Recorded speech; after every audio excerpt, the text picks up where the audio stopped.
definition of a shishya? That very rarely is discussed. Shishya is actually an adjective of the term, if anybody would answer that, shesh. It's a Sanskrit origin, or a remaining part. All of us are born with everything intact because God doesn't send you with anything less. So if you are sent as a complete package, so what is it that somebody is going to do? You know what? The package in the core has the real you, and you're covered by what is called as Maya in the usual sense. I'm trying to switch on to both sides. And the one who removes that Maya off you, what remains, shesh to baja, that is what is a shishya. So you understand now what is a guru and what is a shishya. In that context, where do we stand in a medical school? It was fascinating to watch some of the posters being presented on artificial intelligence, and one was on the concept of the guru shishya in assessment when you apply it to the patient. And one student was asked a question as to what is it that artificial intelligence cannot do, and his answer was spot on, that it can't give those emotions. That's exactly what you need to learn in the era of e-learning, where everything is happening virtually.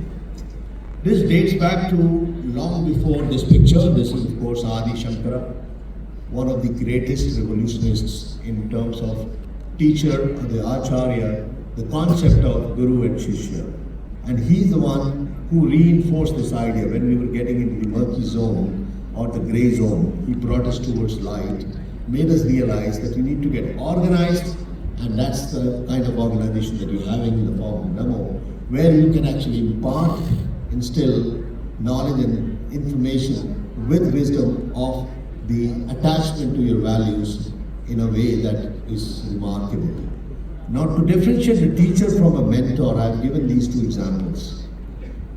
This is, of course, Lord Ram being taught by both Vishwamitra and Vashishta. Vashishta was the mentor, and he was the full guru of the dynasty, that is, we all know the Raghukul dynasty, the Raghu dynasty. But for learning of skills, he allowed the students to be taken to Vishwamitra, who was the best possible teacher at that time when it came to learning about skills in archery, fighting a war, etc. So a mentor will not be possessive about his students. The guru will make sure the students learn in the process of their evolution or in their growth. Excuse me. The great way is not different for those who make no preferences. That is from Upanishad. You don't necessarily need to invent or reinvent yourself every day. Staying still in the company of a guru. Upanishad means in the company of masters. You imbibe automatically. There's no word exchange. Today just sit and watch, and many verses went this way in our traditions that were never neither written nor spoken, but they happened. So as they happened, they passed down the generation. For something that has happened, can it pass down the generation that quickly? I'm coming to the real brass tacks, which is what you must be waiting for. Where is it hitting the medical profession? And we have an option, we have choices, but our abilities to make those choices is what counts more. Actually, you may be the brightest person, the brightest student. We are full of very intelligent people all across. And especially as a medical student walks into a college after having cracked an exam which has no relevance to his medicine training, he becomes another person in the medical school. And in the medical school, he starts preparing for another training, which is different from the exam he cracks. And then he becomes somebody else. And finally, he becomes entirely a different individual who has to manage patients that are his real exams. And you just now watched the way the society is looking at doctors, the pressures that you're facing. So where does the guru come into this play? The guru has to make you realize that it's not a torture that you're going through. It's a blessing to be in a profession like this. If you enjoy it, you'll do a better job of it. You will never be tired of doing it. It will never bring anger to you. You'll never be upset with the number of patients that you see. With that, you need to imbibe from your teachers. And what makes a good mentor or a guru is what we need to look at. So how do you find a mentor in medicine? That is where you are. You have a lot number of subjects. There are systems, the way you crack exams. You crack exams here, you crack exams abroad, you crack fellowship exams in the Royal College, then U Assembly, and you crack every exam, and finally you got down to doing something in real life. And it's a different exam altogether, which you need to crack almost every day. It is mandatory to find the right mentor, but importantly, the mentor is trying to find you too. Like when the Shishya is looking for Guru, the Guru is looking for the Shishya. And oftentimes you may have multiple mentors, not just one. And the Guru will ensure that you go to the right person. He will not be holding you back to, this is my way of doing it. You bloody well do this way. 25 years I've done this surgery. This is the right way of doing it. That's not correct. Except for God, everybody has to give evidence. We're not living in the era of evidence-based medicine. We're living in the era of evidence-based medicine. So when a teacher is teaching his students, he must produce that evidence, or he should create that evidence.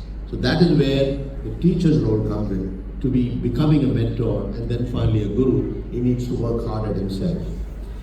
And it is needed not just once, it is needed throughout. When I was in school, we were very fond of reading books. I don't think that's happening very often now. I'm not blaming you for it. It's easier getting information faster nowadays. Reader Digest was a common book that you would all read. And there was a story of a tennis player, the champ. And I'm talking about a real champ. He was a Wimbledon champion. He had a son. So he started training him into playing tennis like all fathers try doing it. And he was upset at his performance every day. He would curse him. Parents don't make very good teachers. Let me share with you. So every day he'd be unhappy with his performance. You can't hit a topspin, you can't go for a backslash, you're hardly moving your limbs, you're hopeless. Yet, every year the boy was winning a championship. He was evolving as a player. And one day when he came back with a junior Wimbledon championship, the father was flabbergasted and angry. Now what has gone wrong with the system? A joker like you can win a championship. So the standards must have dropped. So he was angry at his coach and the tennis in general. So he took his son along with the trophy to meet the coach. The coach was coaching in a coaching session. He said, "Champ, hold on." He was called Champ by everybody in the county. So he said, "Champ, hold back. I'll just finish my session and we'll have a cup of coffee and we'll chat." So the session was over. They sat down for a coffee and he said, "Champ, I know why you're angry." He says, "No, you don't. Because I think the standards have dropped. The students are doing so horribly badly.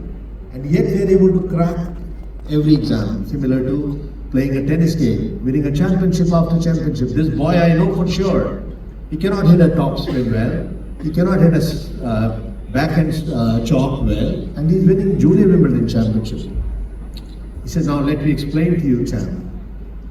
When you were coaching him, teaching him every day, he was getting better at his skills, but so were you. So relatively speaking, you two stayed at the same distance. So in the process, as the student is evolving, the teacher is evolving, and that's how a guru gets better at each step. It is very important to understand the story of Mahabharata, where Arjuna kept getting better as he was growing up.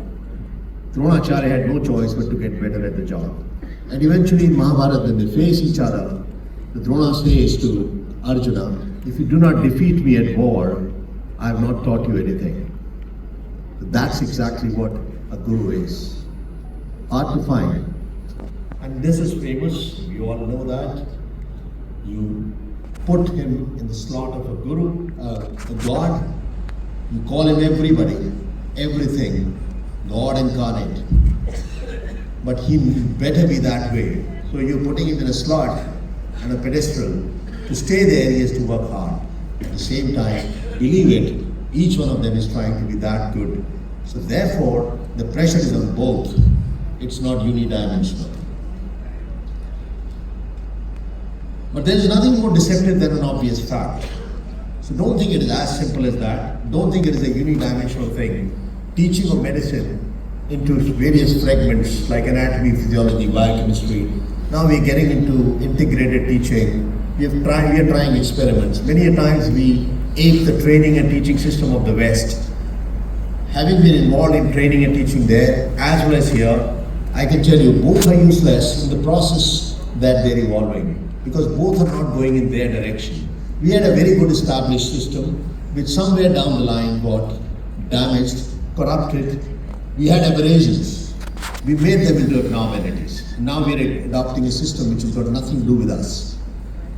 We should be tailoring it to our system. Most of our trials, most of our efforts, most of our research, most of our teaching, most of our learning should be tailored to finding Indian solutions to Indian problems. I'll go a step further. Finding global Indian solutions for the global problems.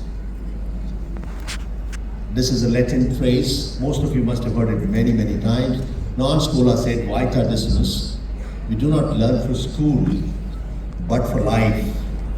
So when you're training a medical student, don't train him to crack the next possible exam. And you don't train yourself into cracking the next possible exam. You got to become a doctor who will be treating patients, dealing with humans. And when you're dealing with a human being, it cannot start with a diagnosis. And it cannot certainly start with, I am a super specialist who looks after the right eye.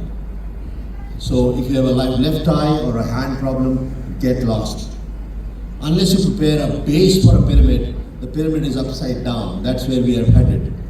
We are getting too super specialized. In the West, it is organ based, and you may actually find some good things about it, but if you've not been exposed to the general aspect of it, getting too focused on one particular thing is dangerous, because you'll have that scotoma, as they call it, the narrowed vision. You would not be able to see laterally. Unfortunately, that's where our medical education is. We are just looking at the scoring of the NEET. We get very bright students. We used to get amongst the brightest in my institutions, and very often I found those that were in the middle group, they did better than I have it on evidence. The lowest, the highest, and the middle was doing very well. I was wondering why. But the uppermost is exhausted, thinking that we have cracked the best possible seat, so we must be the brightest naturally, which is an absolute misnomer. It's an absolutely ridiculous exam to crack and to make people into genius, brilliant. No, not at all. Exam is faulty, and examination would be faultier. Because sight is a faculty, seeing is an art. Who is going to teach you to use your eyes the right way? Unless you have the wisdom. Knowledge is not wisdom. Wisdom is too many things, and you don't live enough to do enough mistakes to be learning from them. So you must learn from mistakes of others. And Guru will tell you as to what mistakes he committed, if he's a true Guru. And based on his learning, he will say, there are things which I am sharing. Therefore, friends, in a conference, we should not only be sharing the information, we should also share the ignorance. That is, we don't know this. Do you? And he says, yes, I know about it. So thank you, tell me. That's what the conferences are about. There's a beautiful Ramayana Chopai. My mother and father both would be telling me regularly. Sakal manorath hai jag mahi, karam heen nar pavat nahi. They would say the world is full of beautiful things, but the one who doesn't work doesn't find it. And then they would end up by saying, but don't stop there. Bin satsang vivek na ho, Ram kripa bin sulabh na so. Satsang means right company. CMEs, conferences. There is no wisdom without right company. But for his grace, that company doesn't happen. And Guru is that grace. Coming to the bottom line, because that's where you all must be looking, how do you grow up to be a doctor? These are two basic things: clinical skill and competence, natural. And then there are soft skills and art, hardly taught. First one is all about your training. Second is all about your observation. So you'll be basically learning bedside. Clinical means bedside in Greek. You cannot be learning sitting on a computer about how to manage a patient, like artificial intelligence. You can't. You need somebody to show you, take you through, make you do mistakes under cover, and supervise your outcome. So soft skill and art is the bottom line. And that can only come with close encounters. This is a straight out of an American College of Surgeons website, Facebook kind of a thing, which amongst governors we have. And this is a beautiful incident that a resident quoted to his mentor. His relative was admitted and he was waiting for the team to arrive to examine. And there came this computer on wheels, which is becoming very popular, which can be a smaller computer now. Now we have the palm tops. And they kept looking at the screen. Patient was not seen. And that's exactly what is information, sound, human touch. You get all the possible information. You're the brightest student who makes the poorest doctor sometimes because he has no idea of human contact. And this is a different business altogether, friends. That's why a lot of people choose specialties where they can quietly move away from the human touch. Touching humans, virtually I mean, spiritually, physically, makes you a different human being completely. And that's an art which cannot be taught. That needs to be observed and learned. Masters versus slaves. A student of mine asked me, he was my postdoctoral candidate, and he would say, in all your functions, sir, in parties also, farewell to the residents, welcome to the faculty. In no party, please don't mind me saying it, you don't permit any alcohol. Any problem? I said, no problem at all. I don't take it. So they don't take it. I don't know. I have never told them to stop it. So, no, but sir, we would like to know, because why should it be stopped? Because it should be freedom to take whatever. I said, absolutely. And I am for it. So he says, why is it that you don't take and you don't tell others to take? I said, I need to be a well-wisher, and therefore I'll tell you the truth. The truth is, nothing in this world is bad as long as you are the master and this is your slave. If you can do that to alcohol, go ahead. Even praying is bad if it becomes a master and you are a slave of it. No, I must go and pray now, it's 5 minutes to the time. That is again slavery. So master and slave. So computers are made as slaves, wrong thing. Robots are used, I use a robot for surgery, but that doesn't make me a slave. I control it. As long as you are the master, everything is good. Like Buddha said, an overdose of Amrit is a poison, because that also kills. So overdose, excess is what is dangerous. So don't forget that the bottom line here is, how do you deal with this individual rather than the machine? And to be rich, the rat race. This is a very common medical student's query. They will pick up a profession where there's more money. And this profession is more about rat race. You have one exam after the other. You have one NEET after the other NEET. Then you have sub-NEETs. Then you have NEETs and NEETs and NEETs. And you're in a rat race. Now what is wrong with the rat race? The problem in a rat race is that the winner and loser both are rats. So don't be one. Be yourself. Be happy with what you are. You are special. There's no one superior to another. This is proven on evidence. So it totally depends on what you do with yourself and the environment that you get. Because prosperity alone doesn't make you rich. It's a beautiful quote from the Gibbon's book, Decline and Fall of the Roman Empire. I use it in many places. The Roman Empire crumbled under the weight of its own prosperity. They became so rich because nobody knows till date. Why did the Roman Empire collapse? We know about our ancestors, how did they lose their freedom. But Roman Empire, there was no conqueror, but they just disappeared. Because prosperity itself can kill you. Because then what erupts is a bankruptcy of thoughts. And that is what a guru can teach. If the guru himself is in the chase of money, the student is watching it. There's no point preaching what you don't practice, because it will be visible. Coming to the last part of it, you're all taught about empathy and compassion. Now, we know what is compassion. Most of these words are in English, and therefore their actual translation may not be easy and difficult it is. Karuna is a word. But Karuna is not compassion. Karuna is more than compassion. Karuna is when you are able to feel the pain of somebody else. within you. That would mean you'll always be in pain. You have patients around you. No, that is being irrational.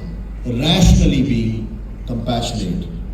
And this is what you learn in your practice. You know, this profession, especially for the medical students, is a wrong choice if you didn't choose to be a compassionate, concerned, emotional human being. You'll be sad. It's a wrong choice. If somebody tells you it is going to give you everything that your fellow bureaucrat or a technocrat somewhere else is going to make, you're wrong. But what it can give you, nothing can. If that is your oxygen in life, if that is your magnesium, you know what is magnesium? Is a trace element and you can't quantify it, but you only know when it is not there because you die. So it's like that magnesium which will make you. So it doesn't matter, making money is not a bad thing at all. A rich man with good thoughts and compassion and empathy is an ideal situation. And then next is a poor man with these thoughts. But a rich man with none of this is dangerous. That's how a devil is produced. So the clinical practice, years and years of depression, years and years of sadness, especially in my field when cancer patients come, we call them cancer conquerors now, not survivors anymore. When they come, you need to instill that confidence, but they teach you into living well. In the face of death, how they survive. They are understanding the real truth of life and answering the first Yaksh question that Yudhishthira was asked. What is it that is the most surprising thing, Yudhishthira? And he said the most surprising thing is that people find their neighbors dying, they take them to the funeral ground, they light the fire, they sit there for a while, they come back home and they forget that it can happen to them. They don't believe that even they are going that way. So that is the biggest surprise that Yudhishthira told the Yaksha. Same thing happens here. So the need to lubricate with the milk of compassion from a guru will make it easier, and guru is compassion. My visit to a place where, actually this is close to Stone.